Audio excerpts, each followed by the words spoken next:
বাংলাদেশের বুকে আছে এক হারানো শহর, এক শহর যেখানে প্রতিটি ধ্বংসপ্রাচীর আজও ফিসফিস করে অতীতের গল্প বলে।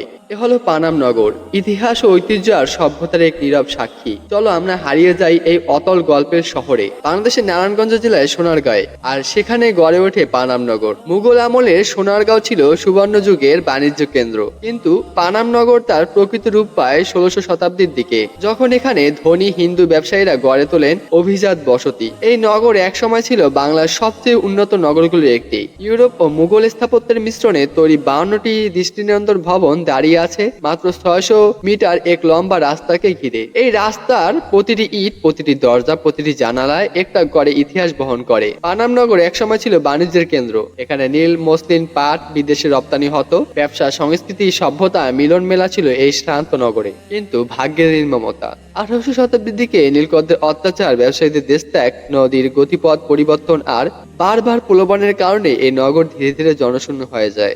একসময় মানুষের কলরব হারিয়ে যায়, রয়ে যায় শুধু দেওয়ালের নিঃশব্দ আর্তনাদ। বাংলার ইতিহাসে পানাম নগর হলো এক হারানো গৌরবের শহর, যেখানে দাঁড়িয়ে সময় থমকে গেছে। আজ তুমি যেভাবে ভাঙা দালান দেখছো, এগুলো কোনো পুরনো পাথর নয়, এগুলো এক সময় স্বপ্ন, আশার মানুষের গল্প। ইতিহাস কখনো হারায় না, শুধু নীরবে বেঁচে থাকে এমন শহরে ভগ্ন দেওয়ালে। পানাম নগর আমাদের দেখায় যে শহর যতই গৌরবময় হোক, যতই সমৃদ্ধ হোক, মানুষ নেই তো শহরও নিঃসঙ্গ। তাই সংরক্ষণ করি আমাদের ইতিহাস, কারণ ইতিহাসই বলে দেয় আমরা কারা। তাই পানাম নগর ইতিহাস বাংলাদেশের সাথে ওতপ্রোতভাবে জড়িত। পানাম নগর ইতিহাস সম্পর্কে আমাদের ধারণা রাখা এবং এই ইতিহাস সম্পর্কে আমাদের আশেপাশে মানুষদের জানানো। ধন্যবাদ সবাইকে শেষ পর্যন্ত থাকার জন্য। আবারও দেখা হচ্ছে নতুন কোনো ভিডিওতে। ততক্ষণ পর্যন্ত ভালো থাকবেন। আসসালামু আলাইকুম।